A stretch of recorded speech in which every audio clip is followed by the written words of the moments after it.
Guys तो हम देखते हैं एग्जांपल 16। देखो एग्जांपल 16 में क्या कह रहा है कि फॉर व्हाट वैल्यू ऑफ के will the following pair of linear equation have infinity many solution. देखो कुछ सिंपल सा क्वेश्चन यहाँ पे ये है कि जो मेरे पास ये दो इक्वेशन गिवन है, एक तो मेरे पास ये वाली इक्वेशन और एक ये वाली इक्वेशन, ठीक है। कह रहा है कि अगर इन दोनों का जो सॉल्यूशन है वो इन्फिनिटी मैनी सॉल्यूशन है तो के की वैल्यू क्या आएगी, ठीक है। तो देखो मैं आपको इसका मतलब बताता हूँ क्या करना है इसमें। तो देखते कैसे सॉल्व होगा ये। जो हमारे पास इसमें दो इक्वेशन लिखी है, एक तो है के एक्स प्लस में 3y माइनस के माइनस 3 है, ठीक है। एक इक्वेशन मेरे पास क्या इज इक्वल टू 0, एक इक्वेशन ये है, और जो दूसरी इक्वेशन है वो है 12x प्लस के वाई माइनस के इज इक्वल टू 0, ठीक है। ये क्या मेरे पास दूसरी इक्वेशन है। तो देखो सबसे पहले मैं आपको बता रहा हूँ कि इसमें इन्फिनिटी मैनी सॉल्यूशन का मतलब क्या होता है। देखो जैसे कभी भी जो इन्फिनिटी मैनी सॉल्यूशन है उसका मतलब कि a1/a2 इज इक्वल टू होगा b1/b2 और इज इक्वल टू होगा c1/c2। मतलब कि इसमें जब हम a1/a2 b1/b2 और c1/c2 की वैल्यू जब निकालते हैं तो उसमें क्या मेरे पास जब सारे के सारे एक दूसरे के इक्वल होते हैं उसे क्या बोलते हैं इन्फिनिटी मैनी सॉल्यूशन। तो इस क्वेश्चन में उसने क्या है पहले से ही बता रखा है कि हमारे पास क्या इन्फिनिटी मैनी सॉल्यूशन है। तो देखो कैसे होगा ये।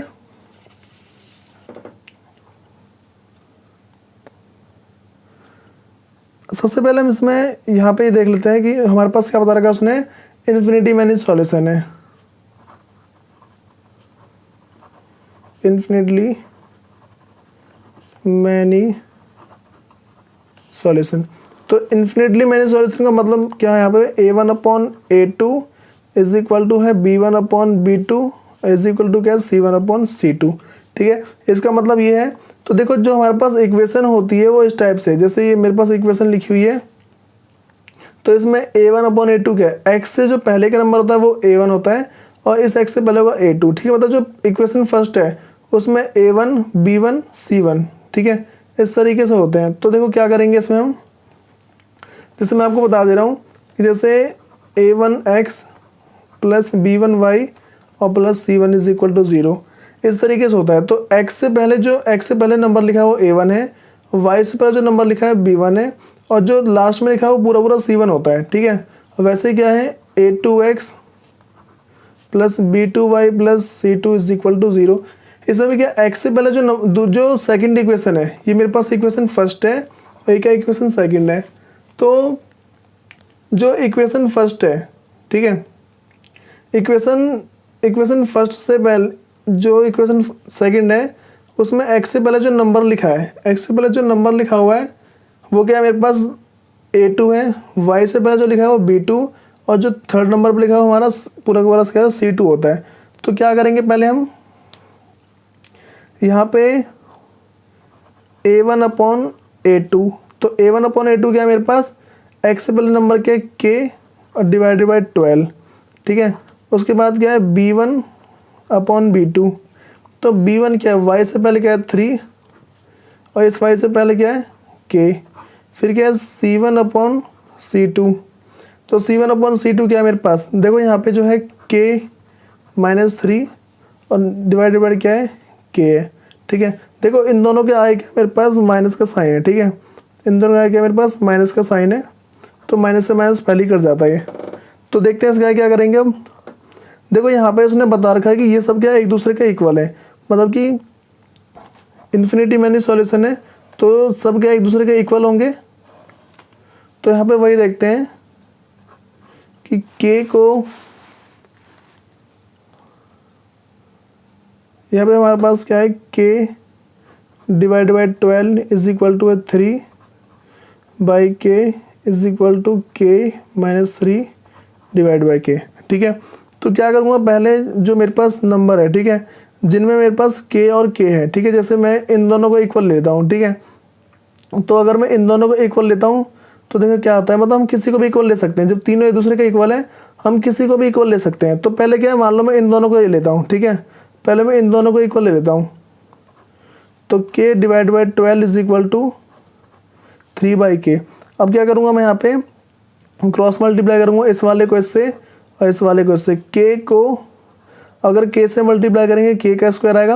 अगर हम कभी किसी अल्फ़ाबेट को, जैसे मान लो ए है इंटू ए, किसी भी अल्फ़ाबेट को मल्टीप्लाई करते हैं तो वो क्या उसकी पावर जुड़ जाती है। जैसे मान लो अगर हम 3 बार करेंगे ए इंटू ए तो यहाँ पे ए की पावर क्या 3 आ जाएगी। ठीक है, तो यहाँ पे क्या के को मैंने के से किया, के का स्क्वायर आ गया।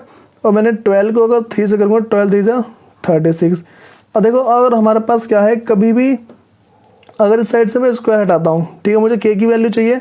अगर मैं इस साइड से स्क्वायर हटाऊंगा तो क्या उस साइड जाके मेरे पास रूट की वैल्यू आ जाएगी। ठीक है, तो के जो है वो आएगा मेरे पास √36। ठीक है, तो देखो 36 इसको रूट से बाहर कैसे निकालेंगे, ऐसे 36 है।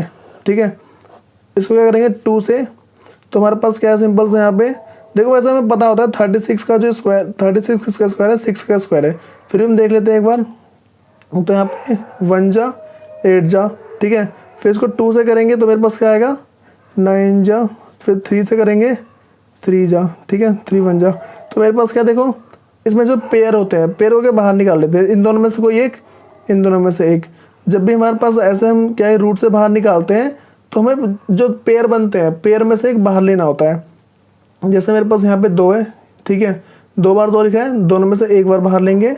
यहाँ दोनों में से 3 3 लिखे हैं, इसमें से एक बार बाहर लेंगे। ठीक है, तो मेरे पास यहाँ पे क्या आ जाएगा जो है आंसर 2 × 3 = 6। तो के की वैल्यू क्या आ जाएगी 6 आ जाएगी। ठीक है, इतना हो गया।